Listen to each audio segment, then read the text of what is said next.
बिस्मिल्लाहिर्रहमानिर्रहीम अस्सलाम वालेकुम। आप देख रहे हैं कोड विद कार्टून और ये हमारी HTML की फाइनली फ़र्स्ट क्लास। तो क्लास स्टार्ट करने से पहले मैं आपको कुछ बताना चाहता हूँ कि अगर आप वेब डेवलपर बन रहे हैं या फिर आप बनना चाह रहे हैं सॉफ्टवेयर इंजीनियर या फिर आप बिल्ड करना चाह रहे हैं एंड्रॉयड की ऐप्स, तो ये कोडिंग आपके लिए सीखना लाजमी है। क्योंकि देखें, अगर आप ये सोच रहे हैं कि ये कोडिंग सिर्फ वेब डेवलपर्स के लिए है तो ये गलत है। ये सिर्फ बेसिक कोडिंग है। एग्जाम्पल मैं आपको यहाँ पे देता हूँ। अगर कोई बंदा पायलट है, कोई इंजीनियर है, कोई डॉक्टर है, तो उनकी जो बेसिक एजुकेशन होती है वो सेम ही होती है। जब बंदा बेसिक एजुकेशन हासिल कर लेता है उसके बाद वो जाके अपने टारगेट जो है वो सेट करता है और वो अपनी अपनी फील्ड में जाना शुरू कर देते हैं। तो यहाँ पर देखें, ये बेसिक कोडिंग की लैंग्वेजेस हैं, ये सीखना सबके लिए लाजमी है। जो बंदा ऐप डेवलप करना चाह रहा है, जो बंदा सॉफ्टवेयर इंजीनियर बनना चाह रहा है, जो बंदा वेब डेवलपर बनना चाह रहा है, या इवन कि आप कोडिंग सीखना चाह रहे हैं। तो हमने फ़र्ज़ करें कि हमने एक वेबसाइट बनाना स्टार्ट करनी है। हम बिल्कुल स्क्रैच से स्टार्ट करेंगे, बिल्कुल बेसिक से, और उसके बाद हम जाएंगे एडवांस लेवल तक। तो टाइम वेस्ट नहीं करते, सबसे पहले हमको यहाँ पर एक न्यू फोल्डर बना लेना है और उसका मैं नाम रखता हूँ वेब डेवलपमेंट कोर्स। ठीक है, अब ये वेब डेवलपमेंट कोर्स का एक फ़ोल्डर बन गया। यहाँ पर आपने इसको कुछ नहीं करना, मैं आपको खोल के दिखा देता हूँ। ये बिल्कुल खाली है, इसमें कुछ भी नहीं है। इसके साथ आपने खोल लेना है अपना VS कोड। अच्छा, ये ज़रूरी नहीं है कि आप यहाँ पे वेब डेवलपमेंट कोर्स यही नाम रखें, आप कुछ भी नाम रख सकते हैं। लेकिन ये है कि इसमें जितनी भी हमारी वेबसाइट का जो कंटेंट होगा, उसमें CSS होगी, उसमें हमारी HTML होगी, उसमें हमारी इमेजेस होंगी, वो सारी के सारी इसी फ़ोल्डर में आएंगी। यानी कि ये मेन फ़ोल्डर है, पूरी की पूरी वेबसाइट हमारी इसी फ़ोल्डर के अंदर होगी। तो इसका कुछ भी आप नाम रख सकते हैं। उसके बाद हमने खोलना है अपना VS कोड, और VS कोड ओपन करने के बाद यहाँ पर अभी वही बात मैं लास्ट वीडियो में कवर कर चुका हूँ VS कोड को। अगर आपके जहन में कोई सवाल है जो मैंने उस वीडियो में नहीं बताया तो आप कमेंट बॉक्स में पूछ सकते हैं। कोई भी आपके जहन में सवाल हो किसी भी वीडियो से रिलेटेड, यानी कि मैंने कोई भी वीडियो बनाई है उसमें आपके जहन में कोई सवाल रह जाता है, कोई डाउट है, कोई सवाल क्लियर नहीं हो रहा, तो आप कमेंट बॉक्स में मुझसे पूछ सकते हैं। मैं इंशाल्लाह ताला पूरी कोशिश करूँगा, मैं बल्कि आपको रिप्लाई दूंगा 100%। तो यहाँ पर देखिए, हम यहाँ से भी फ़ोल्डर ओपन कर सकते हैं, लेकिन मैं यहाँ से नहीं कर रहा। तो मैं जा रहा हूँ एक्सप्लोरर के अंदर और यहाँ पर आपको ओपन फोल्डर का ऑप्शन मिलेगा। आपने VS कोड वाली लास्ट वीडियो मेरी नहीं देखी तो आपको ऊपर आई के बटन में और नीचे डिस्क्रिप्शन में उसका लिंक मिल जाएगा, आप वहाँ से देख सकते हैं। तो यहाँ पे हम आएंगे अपने डेस्कटॉप पे और ये रहा हमारा वेब डेवलपमेंट कोर्स का फ़ोल्डर। इसको ओपन कर लेते हैं और देखिए हमारे पास यहाँ पे ये फ़ोल्डर ओपन हो गया। मैं आपको दिखाता हूँ थोड़ा सा, ये देखें, देख रहे हैं। तो मैं यहाँ स्क्रीन को जो है वो स्प्लिट कर लेता हूँ अपनी विंडोज़ में, और एक तरफ मैं आपको दिखाता हूँ ताकि जैसे जैसे मैं फ़ोल्डर बनाऊँगा आपको नज़र आता जाए कि फ़ोल्डर कैसे और क्यों बन रहा है। तो इसको मैं बंद कर देता हूँ। तो देखें, हमने ये फ़ोल्डर सेलेक्ट किया, न्यू फाइल में गए। देखें यहाँ पे दो ऑप्शन है, एक न्यू फाइल का ऑप्शन है, एक है हमारा फ़ोल्डर का ऑप्शन।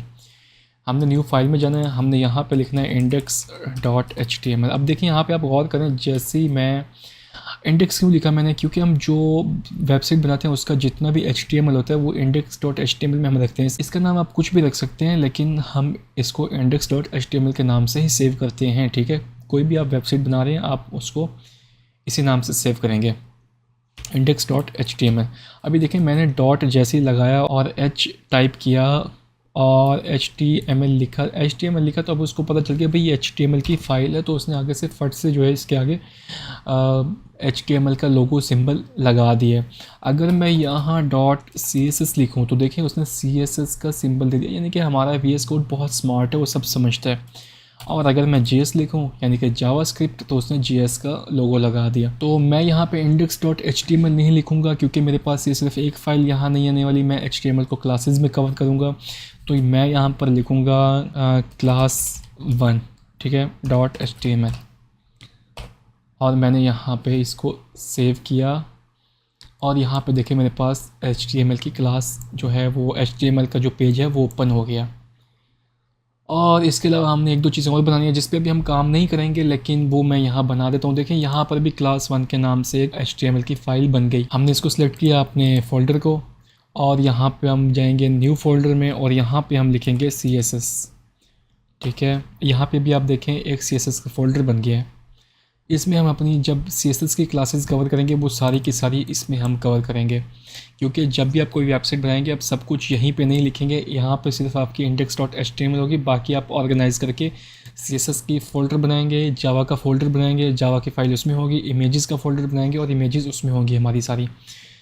तो यहाँ पे फिर से हमने ये फ़ोल्डर सेलेक्ट किया, क्योंकि आप ये बात गौर से जहन में रखें, अगर आप एक न्यू फ़ोल्डर बनाते हैं तो जब आप इसमें आएंगे दोबारा से तो वो ये फ़ोल्डर सेलेक्टेड होता है, जब आप न्यू फ़ोल्डर बनाएंगे तो वो फ़ोल्डर इस फ़ोल्डर के अंदर बन जाएगा, यानी कि वो यहाँ नहीं बनेगा, वो CSS के अंदर बन जाएगा। मैं भी आपको दिखाता हूँ कैसे। तो यहाँ पे देखें, जब मैंने ये CSS का फ़ोल्डर बनाया तो मेरा ये फ़ोल्डर सेलेक्ट था, ठीक है। अब मैं यहाँ पे अगर न्यू फ़ोल्डर में जाऊँगा, मैं लिखूँगा मुझे जावास्क्रिप्ट के लिए JS का फ़ोल्डर बनाना है, मैं उसको JS का नाम दूँगा, तो मैंने JS लिखा और मैंने एंटर प्रेस किया, तो देखें JS का फ़ोल्डर इस फ़ोल्डर के अंदर तो बन गया, बल्कि हमें यहाँ नहीं मिला, हमें यहाँ मिलना चाहिए था।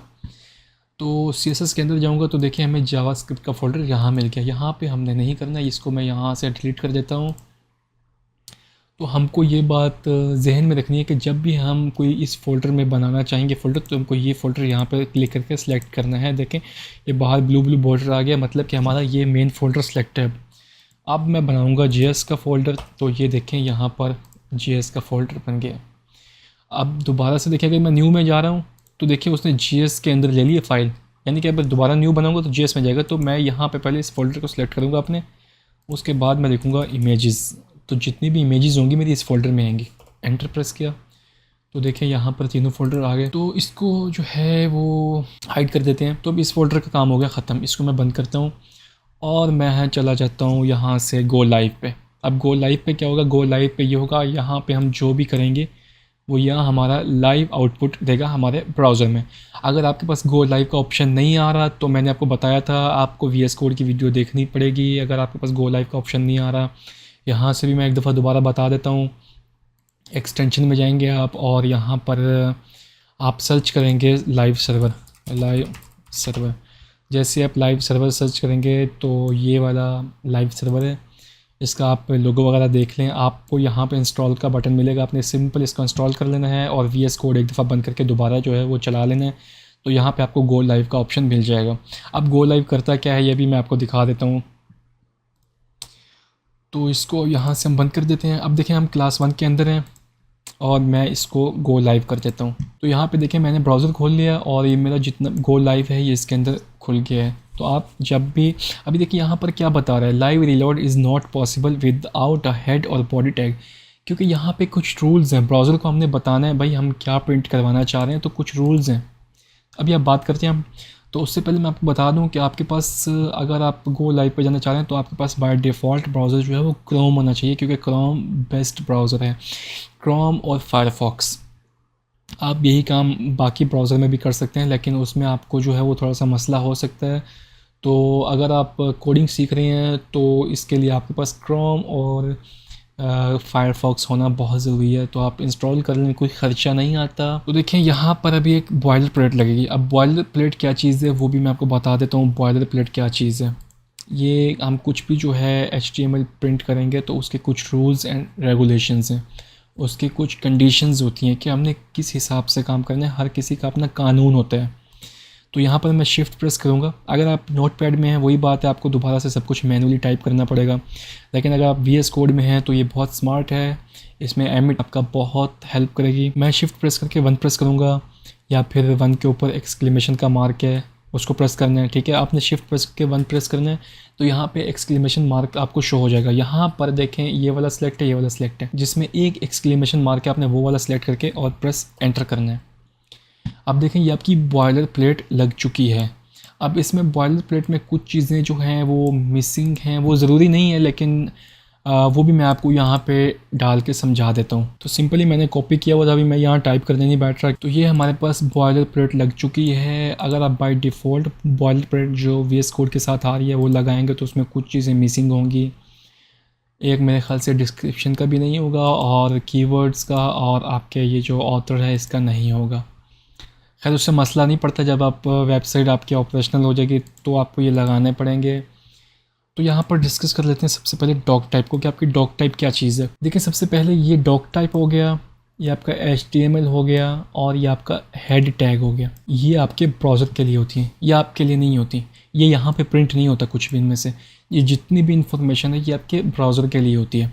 अब देखिए यहाँ पे लिखा हुआ है लेस देन और ग्रेटर देन के साइन के अंदर लिखा हुआ है एक्सक्लेमेशन मार्क के साथ डॉक टाइप।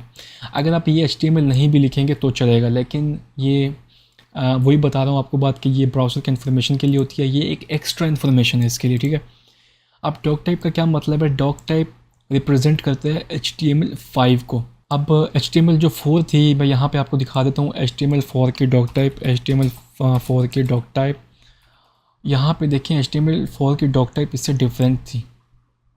कोई भी लिंक ओपन कर लेते हैं यहाँ से, तो देखें HTML4 की जो डॉक टाइप थी उसमें HTML4 ट्रांजिशन, HTML4 स्ट्रिक्ट इसके वर्जन है। तो इनमें डॉक टाइप हम ऐसे टाइप करते थे। इसका मतलब क्या होता है? इसका मतलब होता है ये ब्राउज़र को बताना होता है कि मैं कौन सी डॉक टाइप हूँ, मेरा HTML का वर्जन कौन सा चल रहा है। अब देखें डॉक टाइप 5 हमने लिखा यहाँ पे, इसका मतलब है HTML5, और HTML5 में काफ़ी सारे न्यू टैग्स हैं, न्यू चीज़ें हैं, तो ब्राउज़र समझ जाता है भाई इसमें न्यू चीज़ें हैं, ठीक है।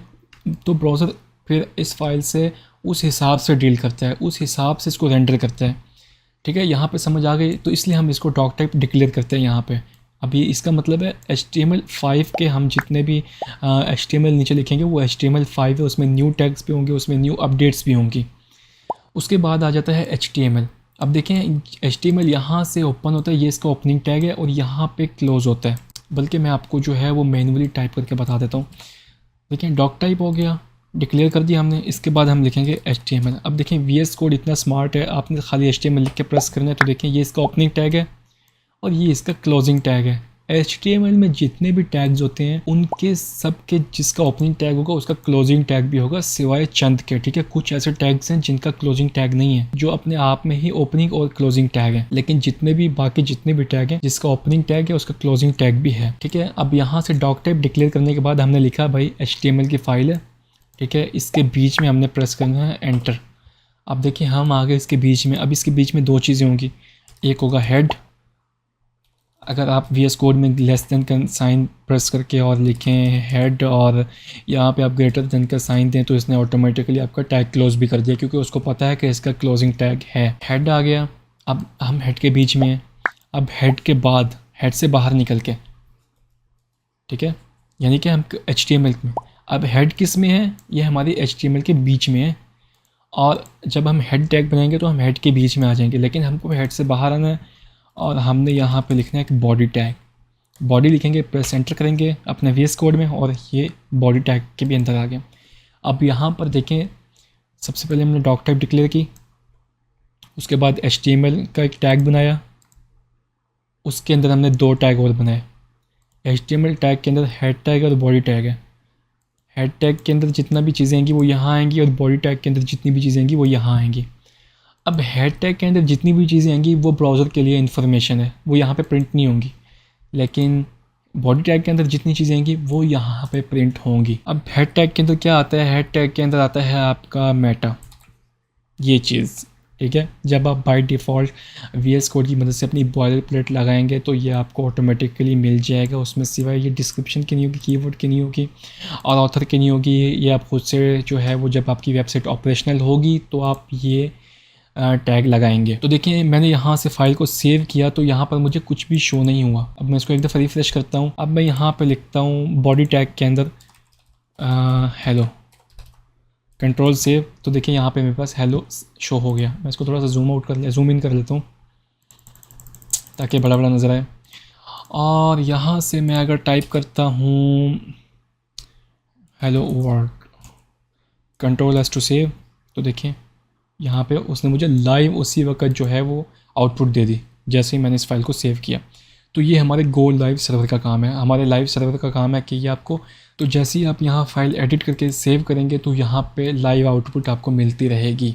तो डॉक टाइप आपको हमने समझ लिया। HTML टैग के अंदर आ रहे हैं दो टैग, हेड का और बॉडी का, और बॉडी टैग के अंदर हम जो भी लिखेंगे वो हमको शो होगा हमारे ब्राउज़र में, और जो हेड टैग के अंदर होगा वो हमारे ब्राउज़र के लिए इन्फॉर्मेशन होगी और वो कहीं पे भी शो नहीं होगी। लेकिन अगर आप यहाँ पे इंस्पेक्ट करें तो यहाँ पे देखें आपको हेड टैग भी मिलेगा, HTML भी मिलेगी, आपकी सारी फाइल्स हैं वो यहाँ पे मिल जाएंगी। तो F12 प्रेस करके इसको बंद कर देते हैं। तो देखें, जब हम कोई ख़त लिखते हैं, अभी तो नहीं लिखते, खैर लिखते थे, तो जब हम कोई ख़त लिखते थे उसमें दो चीज़ें होती थी। एक होता था ख़त के ऊपर, उसकी बाहर रैपिंग के ऊपर उसका एड्रेस लिखा हुआ। अब वो एड्रेस किसके लिए होता है? वो एड्रेस उसके लिए नहीं होता जिसको ख़त जा रहा है, वो एड्रेस होता है आपके डाकिया के लिए जो ख़त लेके जा रहा है। जिसको आपने ख़त लिखा है उसके अंदर जो कंटेंट होता है वो होता है उस बंदे के लिए जिसको आपने ख़त लिखा है, लेकिन ख़त के ऊपर जितना एड्रेस लिखा हुआ है वो डाकिया के लिए होगा। तो सेम ऐसे यहाँ पे आप समझ लें कि हेड के अंदर जितना भी कुछ है वो आपके ब्राउज़र के लिए है, और जो बॉडी के अंदर है वो है आपका कंटेंट। यहाँ पे जितना भी कुछ होगा वो आपके ब्राउज़र के लिए है कि भाई ये क्या चीज़ है, कहाँ जानी है, किसको को सर्च करने पे ये चीज़ देनी है, तो वो सारी इन्फॉर्मेशन यहाँ पे आपको देनी है अपने ब्राउज़र के लिए। तो सबसे पहले हमारे पास मेटा टैग जो है ये ब्राउज़र की इन्फॉर्मेशन के लिए यूज़ होता है। इसका मतलब है मेटा डाटा। आपने इससे ज़्यादा इसको कुछ नहीं समझना, बस ये एक मेटा टैग है। इसके अंदर आपने लिखना है करैक्टर सेट। तो जो HTML5 में आ रहा है वो है UTF-8। ये HTML4 का बाय डिफ़ॉल्ट करैक्टर सेट है। अभी करैक्टर सेट क्या होता है वो मैं आपको बता देता हूँ, थोड़ा थोड़ा मैं सबको कवर कर लूँगा इस वीडियो में। तो अगली वीडियो में हम बॉडी से स्टार्ट करेंगे। तो जो UTF-8 है ना, आप जब अपनी VS कोड में लगाएंगे करैक्टर सेट तो उसमें आपको मिलेगा UTF-8। अब UTF-8 क्या चीज़ है? UTF-8 लेटेस्ट वर्जन का करैक्टर सेट है। अब करैक्टर सेट क्या होता है मैं आपको यहाँ पे समझाता हूँ। मेरे पास एक एग्जांपल पड़ी हुई है। देखें, ये मेरे पास एक टेबल है। हमने अपनी सेकंड HTML की जो हमारी सेकंड क्लास थी उसमें हमने जिसमें मैंने आपको बताया था HTML की हमारी जो सेकंड क्लास थी जिसमें मैंने आपसे बात की difference between coding versus programming versus developer designer के बारे में। इस क्लास में मैंने ये कवर कर लिया था कि हमारा जितना भी इलेक्ट्रॉनिक डिवाइसेस हैं हमारी वो हमारी ABCD अल्फ़ाबेट और मैथमेटिकल जितने भी ऑपरेटर सिंबल्स वगैरह की ये सब लैंग्वेजेस नहीं समझता, वो सिर्फ बाइनरी लैंग्वेज समझता है, 0 और 1 की फॉर्म वाली लैंग्वेज बस। तो देखिए करैक्टर सेट यहाँ पे क्या करता है। करैक्टर सेट जो है UTF-8 है ना यहाँ पे भी, तो ये सारी की सारी लैंग्वेजेस समझता है। देखिए यहाँ पर A का डेसिमल नंबर है 65, B का डेसिमल नंबर है 66, और जितने भी आपके नंबर्स हैं यहाँ पे 0 1 2 3 4 5 6 7 8 9, और जितने भी आपके सिंबल्स हैं और जितने भी आपके मैथमेटिकल ऑपरेटर्स हैं उनका एक डेसिमल नंबर होता है, और वो डेसिमल नंबर आपके करैक्टर सेट को पता है। और उस नंबर का बाइनरी नंबर यानी कि डेसिमल नंबर है, उसका डेसिमल नंबर का फिर बाइनरी नंबर क्या है ये भी आपके करैक्टर सेट को मालूम है। ठीक है, तो इसका काम होता है सबसे पहले जो भी आप यहाँ पे वर्ड लिखेंगे ये उसको कन्वर्ट करेगा डेसिमल नंबर में, यानी कि उसका डेसिमल नंबर निकालेगा। डेसिमल नंबर निकालने के बाद ये उसको जो है कन्वर्ट करेगा बाइनरी में, तब जाके आपका कंप्यूटर समझेगा भाई ये मुझे बोल रहा है कि हेलो वर्ड लिखना है, तो आपका कंप्यूटर आउटपुट देगा हेलो वर्ड। तो मेरे पास यहाँ पे एक और एग्जांपल है जिससे आपका ये डाउट जो है बिल्कुल क्लियर हो जाएगा। तो देखिए यहाँ पर H है ना, H यहाँ पे H का डेसिमल नंबर है 72, देख सकते हैं आप 72। E का डेसिमल नंबर है 69, और I का 76, और इस I का भी 76, और O का हो गया 79। तो सबसे पहले आपके करैक्टर सेट को पता है H का डेसिमल नंबर, E का डेसिमल नंबर। उसके बाद आपके करैक्टर सेट ने इसको डेसिमल नंबर को इनकोड करना है आपके बाइनरी नंबर में। जैसे ही वो इनकोड कर लेगा आपके बाइनरी नंबर्स में, तो इस तरह वो आपके जो है ब्राउज़र को नंबर सेंड कर देगा। तो आपका जो ब्राउज़र है, जो आपका कंप्यूटर है, जो आपकी इलेक्ट्रॉनिक डिवाइस है, वो समझ जाएगी भाई इसको हेलो लिखना है, वो इसके बदले H लिखेगा, इसके बदले E लिखेगा, इसके बदले I प्रिंट कर देगा आपके ब्राउज़र में, आपके सिस्टम पर, आपके कंप्यूटर पर, कहीं पर भी जितनी भी इलेक्ट्रॉनिक डिवाइसेस हैं। तो करैक्टर सेट आपको समझ में आ गया। तो इससे पहले जो करैक्टर सेट था जो आपके काम करता था उस HTML4 में जो बाय डिफ़ॉल्ट करैक्टर सेट आता था वो था ISO 8859। अब ये काफ़ी सारे करैक्टर सेट थे। कुछ करैक्टर सेट थे जो सिर्फ इंग्लिश को सपोर्ट करते थे, उसमें इंग्लिश के वर्ड आते थे, और कुछ सिंबल्स आते थे और मैथमेटिकल ऑपरेटर्स थोड़े से, यानी कि वो कुल मिला के तकरीबन 150 से 300 तक उसमें टोटल जो है वो डेसिमल नंबर को वो सपोर्ट करता था। तो उसमें मुश्किल होती थी अगर आप किसी और लैंग्वेज में कुछ लिखना चाह रहे हैं, कुछ आउटपुट दिखाना चाह रहे हैं, तो वो फिर एरर देता था, वो फिर आउटपुट सही से नहीं देता था। और अलग अलग लैंग्वेज के लिए अलग अलग करेक्टर सेट थे। लेकिन यहाँ पर फिर हमारे पास आया यूनिवर्सल, इसको कह सकते हैं आप यूनिवर्सल करेक्टर सेट UTF-8, और ये जो है सपोर्ट करता है तकरीबन 10,000 से ज़्यादा सिंबल्स, अल्फ़ाबेट और मैथमेटिकल ऑपरेटर्स को। इसमें तकरीबन हर लैंग्वेज के जो है वो वर्ड्स के डेसिमल नंबर मौजूद हैं। तो उम्मीद करता हूँ आपको इतना समझ में आ गया होगा कैरेक्टर सेट का। और आगे है डिस्क्रिप्शन। मेटा नेम आपने देना है डिस्क्रिप्शन, और डिस्क्रिप्शन का काम क्या है, कंटेंट में आपने लिख देना है फ्री वेब ट्यूटोरियल्स। अब डिस्क्रिप्शन क्या चीज़ है, मैं यहाँ पे अगर लिखता हूँ कोडिंग, तो यहाँ पे देखिए काफ़ी सारी वेबसाइट्स आ गई हैं, बहुत सारे लिंक्स आ गए हैं। तो ये जो लिंक के नीचे 2 लाइनें आ रही हैं, देखिए आप, ये 2 लाइनें, ये आपकी डिस्क्रिप्शन है, ये आपने यहाँ पे देनी होती है। इससे फ़ायदा क्या होता है, इससे फ़ायदा ये होता है कि आपकी जो साइट है वो रैंक होने के चांसेस बढ़ जाते हैं। जब कोई सर्च करेगा तो इसमें से मैच होएगा, तो आपकी जो है वो साइट उस सर्च में शो होगी। सर्च इंजन ऑप्टिमाइजेशन SEO के लिए ये बहुत इंपॉर्टेंट टैग है। उसके बाद कीवर्ड आता है। कीवर्ड्स में क्या होता है, आप कंटेंट में HTML CSS, यानी कि आप अगर जैसे मेरी कोडिंग की क्लासेस हैं, मैं कोडिंग के लेक्चर रिकॉर्ड कर रहा हूँ, तो इसमें HTML CSS जावास्क्रिप्ट और कोडिंग और प्रोग्रामिंग, ये सारे टैग्स जो है मैं लगा सकता हूँ, कीवर्ड्स हैं। तो इससे क्या होगा, ये भी SEO के लिए होता है। अगर कोई बंदा यहाँ पे HTML लिख के सर्च करता है, जैसे मैंने कोडिंग यहाँ पे लिख के सर्च किया, तो जाहिर सी बात है जितनी भी शो हो रही हैं इनमें यहाँ पे इनके डिस्क्रिप्शन में भी कोडिंग का वर्ड होगा, और ख़ासकर इनके कीवर्ड्स में कोडिंग का जो है वो टैग दिया हुआ होगा। तो इस वजह से ये मुझे यहाँ पे शो हो रही हैं, ठीक है। और ऑथर का भी यही सिस्टम है। अगर आप किसी भी कोई भी आपकी वेबसाइट है, उसका ऑथर का आप यहाँ पे जो है वो नाम दे देंगे, और उस नाम से अगर आप सर्च करेंगे तो वो भी SEO के लिए होती है। और ये वाला जो टैग है मेटा का, ये अभी इतना ज़रूरी नहीं है, लेकिन आप अगर आप इसको लगा दें तो कोई हर्ज नहीं है। ये बेसिकली है इंटरनेट एक्सप्लोरर के लिए। आप मुझे ईमानदारी से बताएं, आपने ज़िंदगी में कितना इंटरनेट एक्सप्लोरर यूज़ किया है? मैंने तो जितना इंटरनेट एक्सप्लोरर यूज़ किया है वो इतना ही यूज़ किया है कि कोई भी विंडोज़ इंस्टॉल करने के बाद जो सबसे पहले जो चीज़ काम आती है गूगल क्रोम को या फायरफॉक्स को डाउनलोड करने के लिए, वो है इंटरनेट एक्सप्लोरर। इतने काम का ब्राउज़र है ये। तो खैर अभी तो ये माइक्रोसॉफ्ट एज के नाम से आ रहा है, और ये शायद आई थिंक विंडोज़ 10 से आ रहा है, या विंडोज़ 8 में भी ये एज के नाम से था, अभी मुझे कन्फर्म नहीं है। तो देखें एज, तो अभी ये बहुत जो है वो इम्प्रूव कर गया है, बहुत अच्छा है। माइक्रोसॉफ्ट एज बहुत ज़बरदस्त काम करता है, तो अभी आप इसको यूज़ कर सकते हैं। लेकिन लोगों का दिल भर गया इससे ईमान उठ गया लोगों का, अभी कोई इसको यूज़ नहीं करता। लेकिन ये जो टैग है ना, ये इसलिए है कि अगर आपके पास अभी भी इतना बड़ा जिगर है कि अगर आप यूज़ कर रहे हैं इंटरनेट एक्सप्लोरर, एज भी नहीं, इंटरनेट एक्सप्लोरर, यानी कि विंडोज़ 7 से भी पीछे जाके आप, यानी कि आप 10-15 साल पीछे चले जाएँ, और इंटरनेट एक्सप्लोरर अगर आप यूज़ कर रहे हैं, तो अगर आपकी कोई वेबसाइट है, आप अपनी वेबसाइट रेंडर करवाना चाह रहे हैं इंटरनेट एक्सप्लोरर में सही से, तो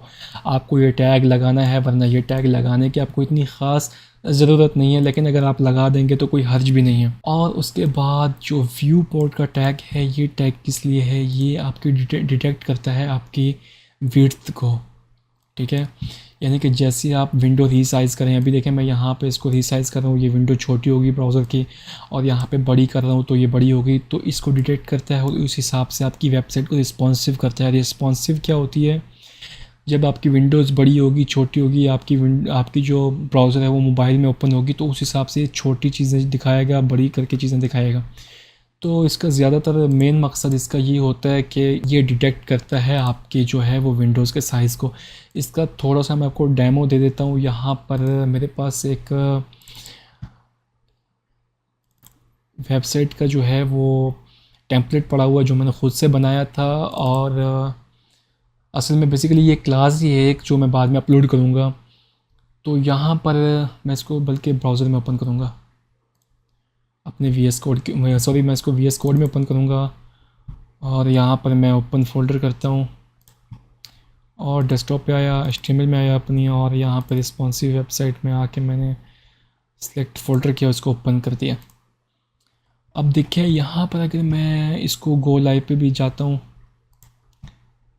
अब यहाँ पर मैं गो लाइव पे आया और मेरी ये वेबसाइट यहाँ पे ओपन हो गई। सॉरी, इसको मैंने बहुत ज़्यादा जूम किया हुआ है, इस वजह से बहुत बड़ा दिख रहा है ये। 100 पे ले आता हूँ इसको। तो देखिए यहाँ पर अगर मैं इसको रीसाइज़ कर रहा हूँ ना, तो देखिए यहाँ पर ये थोड़ा सा टेक्स्ट जो है वो सिकुड़ रहा है और छोटा बड़ा हो रहा है।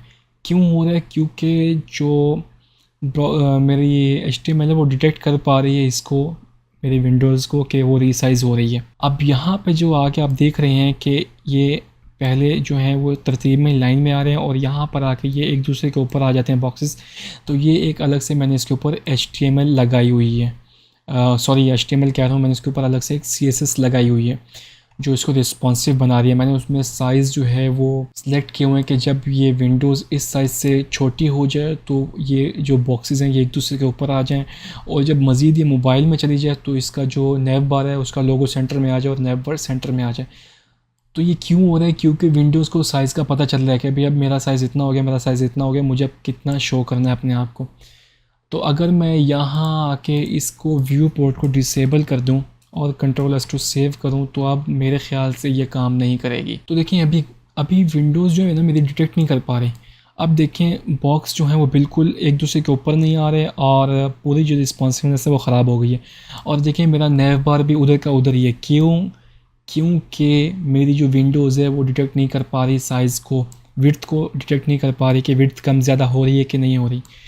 तो हमारा जो व्यू पोर्ट है वो इस लिहाज से हमको सपोर्ट करता है, थोड़ा सा रिस्पॉन्सिव जो है हमारी वेबसाइट हो जाती है। और जो डॉक्यूमेंट में हम लिखेंगे हमारी क्लास 1 है तो हम इस पर क्लास 1 लिखेंगे तो ये हमें शो होगा। Ctrl+S किया, ये हमें शो होगा आपके कहाँ, यहाँ पे मैं आपको दिखाता हूँ, 1 मिनट, इसको बंद कर देता हूँ और इसको भी जो है बंद कर देता हूँ। आपके क्लास 1 यहाँ पे शो हो रहा है, आपके टैब के ऊपर जो नाम शो होगा वो यहाँ पे शो होगा। HTML लिखता हूँ और सेव करता हूँ तो देखिए यहाँ पे HTML लिखा हुआ आ गया, क्लास 1, तो सेव क्लास 1 लिखा हुआ आ गया। तो उम्मीद करता हूँ ये सब कुछ आपको समझ में आ गया होगा। डॉक टाइप क्या है, HTML क्या है। फर्स्ट क्लास का जो हमारा टॉपिक है वो ख़त्म हुआ, हमने समझा डॉक टाइप डिक्लेरेशन को, HTML हेड टैग क्या होता है, बॉडी टैग क्या होता है, ये कुछ सब कुछ आपने समझ लिया। लेकिन जाने से पहले मैं यहाँ आपको एक और चीज़ समझाना चाहता हूँ। देखिए हमने जो भी यहाँ पे किया वो हमें लाइव आउटपुट में शो हो रहा था। अब मैं दोबारा से थोड़ा जूम कर लेता हूँ और ठीक है, अब देखें मैं यहाँ से डॉक टाइप को हटा देता हूँ, Ctrl+S टू सेव किया, कुछ भी फ़र्क नहीं पड़ा इसको। हेलो वर्ड वैसे के वैसे शो है, इसके आगे 1 लिख देता हूँ, Ctrl सेव, देखें सही से काम कर रही है अभी मेरी वेबसाइट। अगर मैं HTML को भी हटा देता हूँ यहाँ से, HTML टैग को, Ctrl सेव किया और यहाँ पे मैंने दोबारा से 2 लिखा, यानी कि इसको एडिट करता हूँ, चेक करता हूँ तो देखें अभी भी सही से काम कर रही है। लेकिन इसका ये मतलब नहीं है कि आप डॉक टाइप नहीं देंगे, आप HTML का टैग नहीं लगाएंगे, वो आपके ब्राउज़र के लिए कहीं ना कहीं वो आपको फंसा देगा, ठीक है, अगर आप नहीं लगाएंगे तो। वैसे आपके ब्राउज़र बहुत स्मार्ट हैं लेकिन वो लगाना आपके लिए बहुत ज़रूरी है।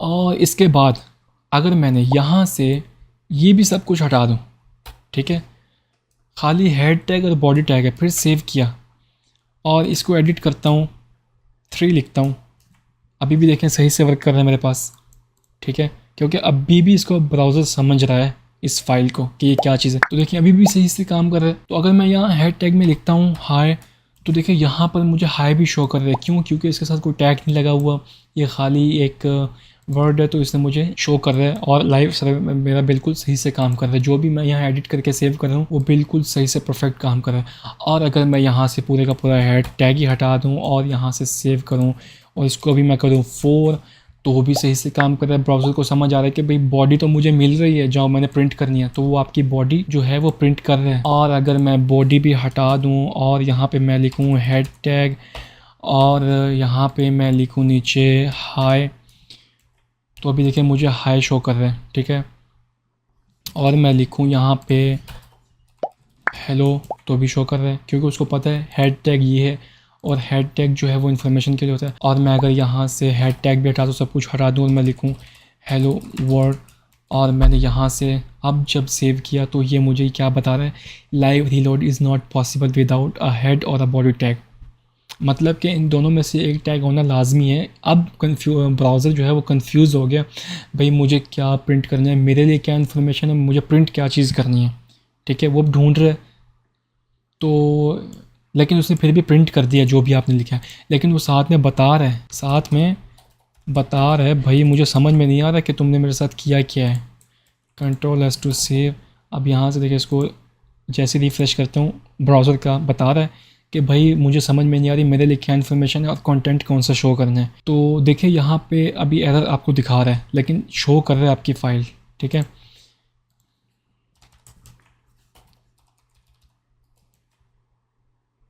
हेलो शो कर दिया, लेकिन वही एरर दिखा रहा है क्योंकि हेड टैग और बॉडी टैग नहीं है इसमें, डॉक टाइप नहीं है। तो यहाँ पे आपको एक बॉयलर प्लेट जो है वो कंप्लीट लगानी पड़ेगी, जो आपकी इसकी कंडीशंस हैं, इसके रूल्स एंड रेगुलेशंस आपको फॉलो करने पड़ेंगे, तभी आपकी जो वेबसाइट है वो प्रॉपर काम करेगी।